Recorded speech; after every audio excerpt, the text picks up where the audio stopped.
దేవునికి శత్రువుగా మనం మార్చిపోతాం. ఇంతకుముందు శత్రువులుగా ఉంటుమి. ప్రభువుకి స్తోత్రములు. ఆయన రక్తం వలన ఆయన మన కొరకై కల్వరి శిలువలో తన ప్రాణాన్ని పెట్టి తన రక్తాన్ని చిందించడం ద్వారా, ఆ రక్తము ద్వారా మనము దేవునితో ఐక్యపరిచి సమాధానపరిచి దేవుని శత్రువుల నుంచి మనలను మిత్రులుగా, తన కుమారులుగా, కుమార్తెలుగా అంగీకరించాడు. దాన్ని మనము అనుభవించుకొని ఆయన కొరకై జీవించాలి. కానీ తిరిగి లోకాన్ని ప్రేమించి తిరిగి దేవునికి శత్రువులుగా మనం మారకూడదు. అందుకని అంటాడు అక్కడ చూడండి, యాకోబు రాసిన పత్రిక 4వ అధ్యాయం, చాలా చక్కని మాటలు అక్కడ ఉన్నాయి. చూడండి, యాకోబు రాసిన పత్రిక 4వ అధ్యాయం, 4వ అధ్యాయం 8, 9, 10 వచనాలు. దేవుని యొద్దకు రండి, అప్పుడు ఆయన మీ యొద్దకు వచ్చును. పాపులారా, మీ చేతులను శుభ్రము చేసుకొనుడి. దిమనస్కులారా, మీ హృదయములను శుద్ధి చేసుకొనుడి. వ్యాకులపడి దుఃఖపడుడి, ఏడువుడి. మీ నవ్వు దుఃఖమునకును మీ ఆనందము చింతకును మార్చుకొనుడి. ప్రభు దృష్టికి మిమ్మును మీరు తగ్గించుకొనుడి, అప్పుడు ఆయన మిమ్మును హెచ్చించును. పాపులారా, వ్యభిచారులారా, దిమనస్కులారా, డబుల్ మైండెడ్ పీపుల్, చాలా డేంజర్ ఇది. లోకం కావాలి, లోకాశలు కావాలి, మళ్ళీ దేవుడు కావాలి, దేవుని మందిరం కావాలి, దేవుని ప్రజలతో సహవాసం కావాలి. లోకంలో ఉన్నంతప్పుడు దేవుణ్ణి మర్చిపోతాం. మళ్ళీ దేవుని మందిరికి వస్తానే చాలా భక్తిపరుల వారంగా మనం ప్రయత్నం చేస్తాం. అదే తిమోతికి రాశాడు 2వ పత్రిక 3వ అధ్యాయంలో. అంత్య దినములలో, అపాయకరమైన దినములలో చాలామంది దేవునికి విరోధంగా అర్జన దోషులు, అపరాధులు, దేవుని వాక్యాన్ని దేవుని కంటే సుఖానుభవం ఎక్కువగా ప్రేమించేవారు, ఎల్లప్పుడూ దేవుని గురించినటువంటి వాక్యం విన్నప్పటికీ ఎప్పుడూ దాని అనుభవంలోనికి రానటువంటి వారు ఉంటారు. జాగ్రత్తగా ఉండు, వారికి దూరంగా ఉండు. నువ్వు ఈ లోక సంబంధమైనటువంటి ముసలమ్మ ముచ్చట్లకు దూరంగా ఉండాలి. దేవుని యొక్క వాక్య వెలుగులో నువ్వు పరీక్షించుకోవాలి అని తిమోతికి ఎన్నో హెచ్చరికలు 2 పత్రికల్లో రాస్తూ వచ్చాడు. పరిశుద్ధాత్మదేవుడు మనతో కూడా మాట్లాడుతున్నాడు. మనం డబుల్ మైండెడ్ పీపుల్గా ఉన్నామా, లేకుంటే కేవలం దేవుణ్ణి ప్రేమించేవారముగా, ఆయన చేత ప్రళం పొందేవారముగా, ఆయన ఆశీర్వాదాలు పొందేవారముగా మనం ఉంటున్నామా? మనల్ని మనమే ప్రశ్నించుకోవాలి. సామెతల గ్రంథకర్త సొలొమోను అంటాడు, సామెతల గ్రంథం 9వ అధ్యాయం 10, 11 వచనాలు. సామెతల గ్రంథం 9వ అధ్యాయం 10, 11 వచనాలు దయచేసి చదువుతారు ఎవరన్నా? సామెతల గ్రంథం 9వ అధ్యాయం 10, 11 వచనాలు నేను చదువుతాను. నన్ను ప్రేమించు వారిని నేను ప్రేమించుచున్నాను, నన్ను జాగ్రత్తగా వెదుకు వారికి నన్ను కనపరుచుకుందును. ఐశ్వర్య ఘనతలను, స్థిరమైనటువంటి లేమియు నీతియు నా యొద్ద ఉన్నవి. నన్ను ప్రేమించు వారిని నేను ప్రేమించుచున్నాను, నన్ను జాగ్రత్తగా వెదుకువారు నన్ను కనుగొందరు. ఇప్పుడు మనల్ని మనమే ప్రశ్నించుకోవాలి. నిజంగా మనం దేవుణ్ణి ప్రేమిస్తున్నామా, లోకాన్ని ప్రేమిస్తున్నామా? దేవుని వాక్యాన్ని ప్రేమిస్తున్నామా, లోక ఆశలను ప్రేమిస్తున్నామా? దేవుని ప్రజల సహవాసంలో ఎదుగుతున్నామా? యేసుప్రభు రాకడ ప్రత్యక్షత కొరకే ఎదురు చూసేవారంగా ఉన్నామా? లేకుంటే లోకస్తుల వలె దేవుని యొక్క వాక్యాన్ని పక్కకు పెట్టేసి లోక ఆశల చేత ఎడవబడి దేవునికి అయోగ్యులముగా జీవిస్తూ లోక ఆశలను నెరవేర్చుకునేవారముగా డబుల్ మైండెడ్ పీపుల్గా మనం ఉన్నామా? మనల్ని మనం ప్రశ్నించుకోవాలి. రక్షణ పొందినటువంటి వారు ప్రశ్నించుకోవాలి. ఇంకా నీవు దేవుని ప్రేమను ఎరగకుండా నిజమైన దేవుడు ఈ లోకానికి వచ్చి నీకు బదులుగా కల్వరి శిలువలో తన ప్రాణాన్ని పెట్టి తన యొక్క పరిశుద్ధమైనటువంటి నిర్దోషమైనటువంటి రక్తాన్ని, ఏ పాపము ఎరిగినటువంటి ఆయన పాపులమైనటువంటి నీ కొరకు, నా కొరకు, సర్వ మానవాళి కొరకు తన పరిశుద్ధమైనటువంటి రక్తాన్ని దారదారులుగా చిందించుకున్నట్టుకై తన శరీరం అంతా నలగొట్టుకున్నాడు.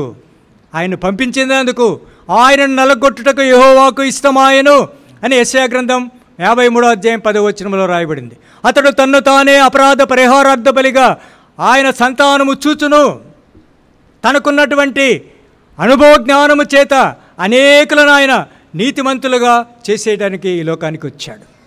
మన కొరకై అపరాధ పరిహారార్థ బలిగా ఆయన తన్ను తానే అప్పగించుకున్నాడు.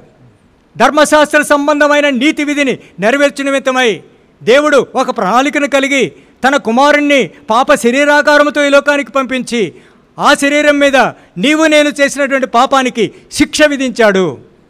రోమీయులకు రాసిన పత్రిక 8వ అధ్యాయం 3, 4 వచనాల ప్రకారం మన శిక్ష అంతా ఆయన భరించాడు.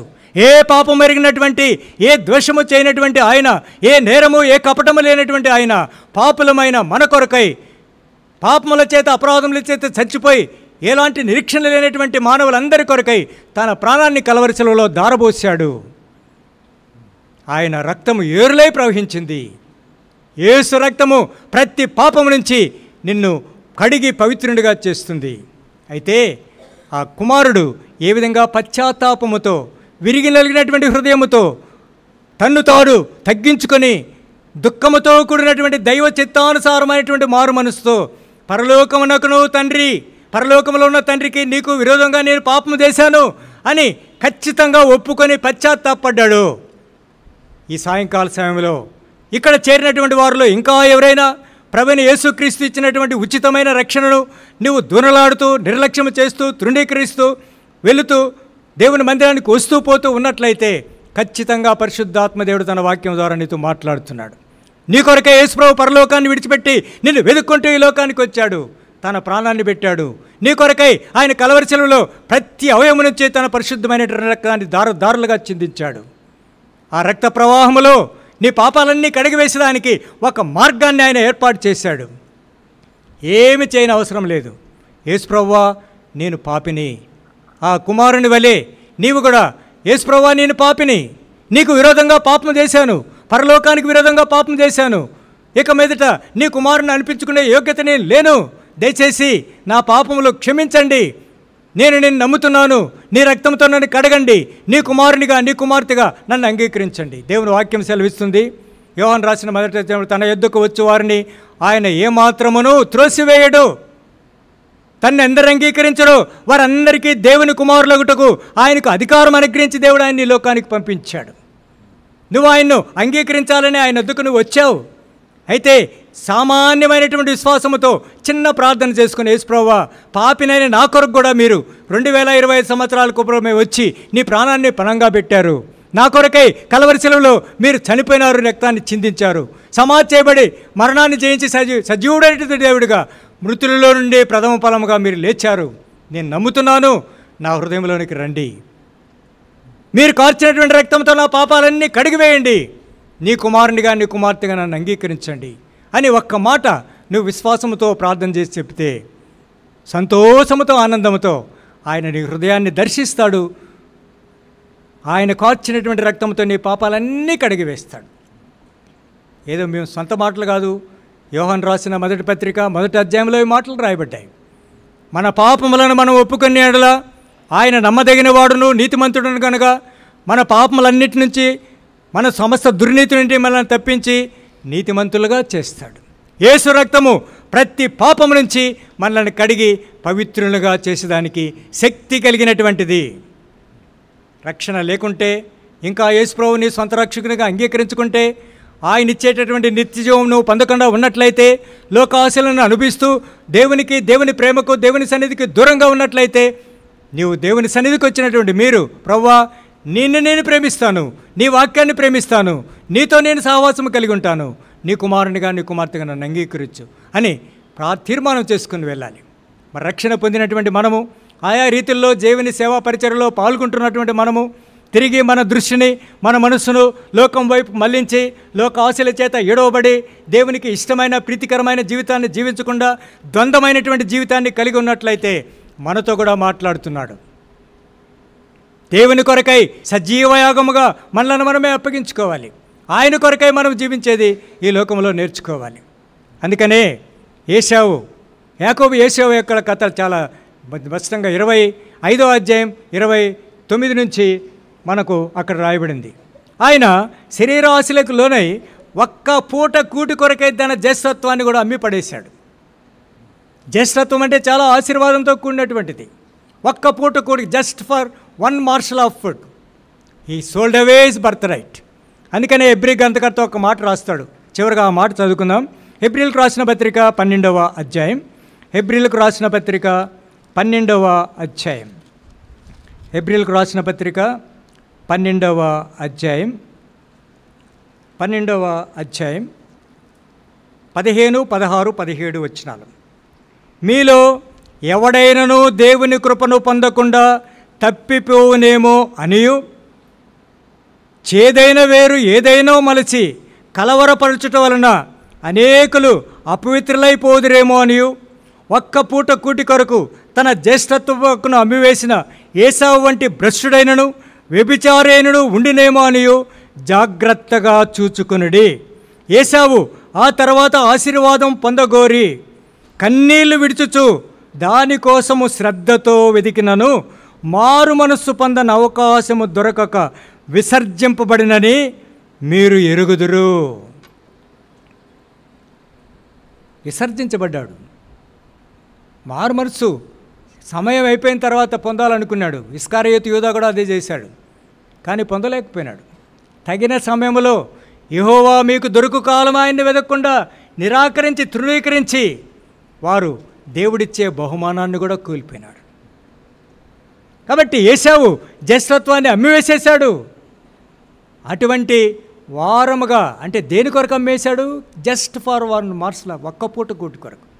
ఎంతమంది విశ్వాసులు లోకంలో డబ్బుల కొరకు, ఉద్యోగాల కొరకు, ఆధిక్యతల కొరకు, పలుకుబడి కొరకు, అనేక ఈ లోక సంబంధమైన సుఖభోగాలు అనిపించేదాని కొరకు విశ్వాసాన్ని కూడా కోల్పోయి లోకంలో కలిసిపోయే పరిస్థితులు ఎన్నో ఉదాహరణలు మనం కన్నులెదుట చూస్తున్నాం. కాబట్టి వ్యక్తిగతంగా నా సాక్ష్యాన్ని నేను కాపాడుకోవాలి, మీ సాక్ష్యాన్ని మీరు కాపాడుకోవాలి.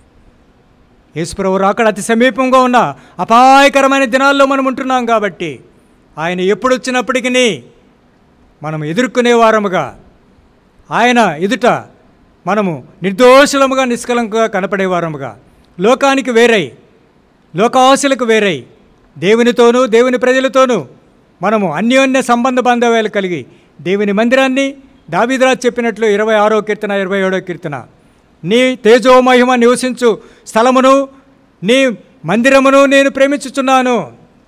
ఆ మందిరాన్ని ప్రేమించేవారముగా, ఆయన కొరకై జీవించేవారముగా మనం కూడా ఒక తీర్మానం చేసుకోవాలని ఈ యొక్క దృష్టాంతాల ద్వారా పరిశుద్ధాత్మ దేవుడు మనతో మాట్లాడుతున్నాడు. అటువంటి అనుభవంలోనికి, అటువంటి తీర్మానంలోనికి ఇక్కడ చేరిన మనందరము వచ్చినట్లు దేవుడి వాక్యాన్ని మన కొరకై ఆశీర్వదించి నిత్యత్వంలో తను కలిగిన ఉద్దేశాలు ఈ కూడిక ద్వారా నెరవేర్చబడినట్లు దేవుడు మనకు సహాయం చేయనుగా. అందరూ మోకరించండి, ప్రార్థన చేసుకుందాం. దయచేసి అందరూ మోకరించి ఒక నిమిషం ప్రార్థనలో ఉంది.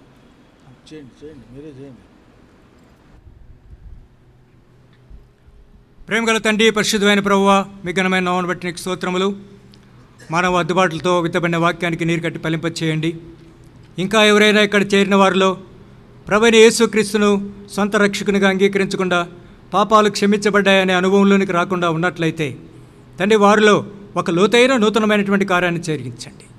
మిమ్మల్ని ప్రేమించేవారుగా, నీ వాక్యాన్ని ప్రేమించేవారుగా, మీ సన్నిధిని ప్రేమించేవారుగా వారి హృదయాల్లో లోతైన ఆత్మరక్షణ కార్యాన్ని జరిగించండి. నిత్యత్వంలో మీరు కలిగిన ఉద్దేశాలు మీరే వారిలో నెరవేర్చుకుని కృప కలిగిన దేవుడిగా, కృపా సమృద్ధి కలిగిన దేవుడిగా, పాపములను క్షమించేదానికి సిద్ధ మనసు కలిగినటువంటి దేవుడిగా వారి హృదయాల్లో ఒక లోతైన కార్యాన్ని జరిగించి మీ నమ్మకత్వాన్ని నిరూపించుకోమని చేరువచ్చిన మమ్మల్ని అందరినీ నీ కృపలో భద్రపరిచి విశ్వాసులైన మేము కూడా లోకానికి వేరై మిమ్మల్ని మాత్రమే సేవించేవారముగా ఉండగలిగినట్లు మీరు మాకు కూడా సహాయం తెచ్చామని వేడుకొనుచూ ఉంటున్నాం. మరొకసారి తండ్రి, ఎవరైతే దేవుని వాక్యాన్ని విన్నారు, చిన్న ప్రార్థన రక్షణ పొందినటువంటి వారు మీ హృదయంలో చేసుకోండి. యేసుప్రభువా, నేను తప్పిపోయిన కుమారుని వలె పశ్చాత్తాపముతో మారు మనసుతో నీవు సన్నిధిలోనికి వచ్చినటువంటి నేను నీ వైపు చూసి నేను నీకు విరోధంగాను పరలోకానికి విరోధంగాను పాపము చేశాను. దయచేసి నీ కుమారునిగా, నీ కుమార్తెగా ఇంతవరకు అనిపించుకునే యోగ్యతను కోల్పోయినాను. నీ కుమారునిగా, నీ కుమార్తెగా నన్ను అంగీకరించండి. నా యొద్దకు వచ్చేవారు నేను ఏమాత్రము త్రోసివేయనని మీరు వాగ్దానం చేశారు. మీ సన్నిధికి నేను వచ్చాను ప్రభువా, నీ రక్తంతో నన్ను కడగండి, నీ కుమారునిగా, నీ కుమార్తెగా నన్ను అంగీకరించండి అని చిన్న ప్రార్థన చేసుకుంటే దేవుడు నీ ప్రార్థన వింటాడు, నీ హృదయంలోనికి వస్తాడు. యేసు రక్తము ప్రతి పాపం నుంచి మీ హృదయాన్ని కడిగి పరిశుద్ధురాలుగా, దేవుని కుమారులుగా, కుమార్తెలుగా మీరు అంగీకరించబడతారు. ఎవరైతే ఇటువంటి ప్రార్థన చేస్తూ ఉన్నట్లయితే ప్రభువైన యేసుక్రీస్తును సొంత రక్షకునిగా నేను అంగీకరించడానికి ఇష్టపడుతున్నాను అని మీరు ప్రార్థన చేసుకుంటూ ఉన్నట్లయితే మీ కుడి చేతిని తలకంటే పైగా చూపించండి, మీ కొరకు మేము ప్రార్థన చేస్తాం. ఎవరైతే తీర్మానం చేసుకుంటూ ఉన్నట్లయితే మీ కుడి చేతిని చూపించండి. యేసు ప్రభు మీ కొరకై కలవరి శిలువలో ప్రాణాన్ని పెట్టాడు. ఆయన కుమారులుగా, ఆయన కుమార్తెలుగా అంగీకరించాలని ఆయన ఇష్టపడుతున్నాడు. తప్పిపోయిన కుమారుడు ఏ విధంగా పశ్చాత్తాపమైన హృదయంతో తండ్రి యొద్దకు తిరిగి సమకూర్చబడ్డాడో మిమ్మల్ని కూడా సమకూర్చాలని ఆయన ఇష్టపడుతున్నాడు. ఎవరైతే ఆ విధంగా ప్రార్థన చేసుకుంటూ యేసు ప్రభువును సొంత రక్షకునిగా అంగీకరించాలి అనే తీర్మానంలోనికి వచ్చినటువంటి వారు మీ కుడి చేతిని తలకంటే పైగా చూపించండి, మేము మీ కొరకు ప్రార్థన చేస్తాం. వచ్చిన రీతిని వెళ్ళిపోతే మనకేం ప్రయోజనం లేదు. రేపు ఏమి సంభవించినో మనకు తెలియదు. అందుకనే ఏ పరిశుద్ధాత్మ దేవుడు వాక్యం ద్వారా మనతో మాట్లాడుతున్నప్పుడే మన హృదయాన్ని యేసు ప్రభువుకి ఇస్తే ఆయన నిత్య జీవం అనే వరముతో మనల్ని నింపుతాడు. తన కుమారులుగా తన కుమార్తెలుగా మనలను అంగీకరిస్తాడు. ఎవరైనా ఉన్నట్లయితే మీ కుడి చేతిని చూపించండి, మీ కొరకు మేము ప్రార్థన చేస్తాం. ఇంకా ఎవరైనా ఉన్నట్లయితే ముందు కానీ వెనక కానీ సిస్టర్స్ కానీ బ్రదర్స్ కానీ మీ కుడి చేతిని దయచేసి చూపించండి. అదిగో ఇంకా ఎవరైనా ఉన్నారా? తమ్ముడు దయచేసి చూపించండి. అక్కడ చూడు. తీర్మానం చేసుకొని ప్రార్థన చేస్తూ ఉన్నట్లయితే మీ కుడి చేతిని తలకంటే పైగా చూపించండి. మీద కార్డు తీసుకొని వస్తారు. ఆ కార్డులో ఉన్నటువంటి ఆ వచనాలు ఇంటికి పోయిన తర్వాత చదువుకోండి. కింద భాగాన్ని మాకు టేర్ చేసి చింపి మాకు ఇవ్వండి. ఇంకా ఎవరైనా ఉన్నట్లయితే ప్రభువైన యేసుక్రీస్తుని నేను సొంత రక్షకునిగా అంగీకరించాలని ఇష్టపడుతున్నాను అని ప్రార్థన చేస్తూ ఉండేవాళ్ళు మీ కుడి చేతిని చూపించండి. మీ దగ్గరికి కార్డు తీసుకొని వస్తారు.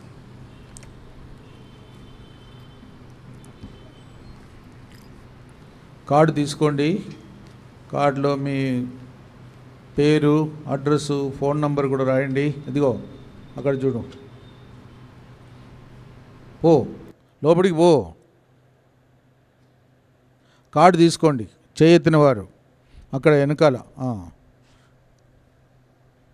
ఇంకెవరైనా కార్డు కావాలంటే, తీర్మానం చేసుకోవడానికి సిద్ధంగా ఉంటే కార్డు తీసుకోండి, చేయెత్తండి. ఇంకెవరైనా మీకు దేవుడు సహాయపడతాడు. ఆ కార్డులో కొన్ని వాక్యాలు ఉంటాయి, అది మీరు చదువుకుంటే మీకు అర్థమవుతుంది, మీకు మేలు జరుగుతుంది. ఒక తీర్మానం చేసుకోండి, పూర్తి తీర్మానం చేసుకోండి. ప్రేమగల తండ్రి, మా గొప్ప దేవా, మీకెంతో వందనాలు, స్తోత్రాలు చెల్లిస్తున్నాం. మరి ఎవరైతే తీర్మానం చేశారో వారిని బట్టి వందనాలు. ఇంకెవరైనా తీర్మానం చేయకుండా ఉంటే వారిని కూడా మీరు ఆత్మ ద్వారా ప్రేరేపించండి. రక్షణ పొంది యేసు ప్రభువుని అంగీకరించి పాపాలు ఒప్పుకొని క్షమాపణ పొంది దేవుని బిడ్డలుగా జీవించుటకు సహాయం చేయమని ప్రార్థిస్తున్నాం. దేవా, విత్తబడిన వాక్యానికి నీరు కట్టండి, ఫలింపు చేయండి. వందనాలు చెల్లిస్తున్నాం. దేవా, మీ బిడ్డలు మరి వెళ్తుండగా తోడుగా ఉండండి, కాపాడండి. వందనాలు చెల్లిస్తూ మా రక్షకుడైన యేసు ప్రభు నామంలో స్తుతించి ప్రార్థిస్తున్నాం తండ్రి. ఆమెన్. మన ప్రభు అయిన యేసుక్రీస్తు కృపయు, తండ్రి అయిన దేవుని ప్రేమయు, పరిశుద్ధాత్మిక సావాసం మనందరితో, లోకంలో చెదిరి ఉన్న దేవుని ప్రజలందరితో ప్రభు రాకడ వరకు తోడై ఉండి కాపాడునుగాక. ఆమెన్. లోకముకై జీవించనింక నీ కొరకై జీవింతును. లోకముకై జీవించనింక నీ కొరకై జీవింతును. నీ కర్పింపన్ నేవేను దీయన్ నీ కొద్దినా జీవితము. నీ కర్పింపన్ నేవేను దీయన్ నీ కొద్దినా జీవితము. కృతజ్ఞతన్ బలవంచి నాదు జీవము అర్పింతును. నీవీల అర్పింతును, నన్ను నీకు అర్పింతును, నన్ను నీకు.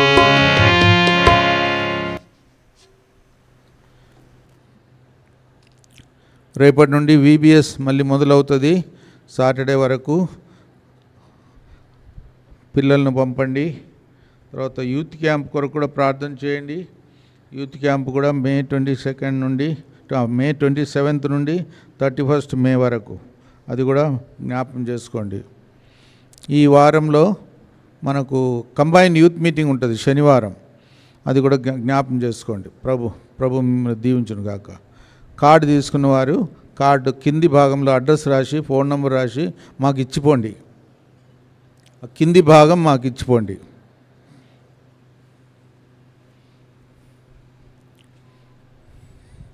చేపలు చుట్టేయండి.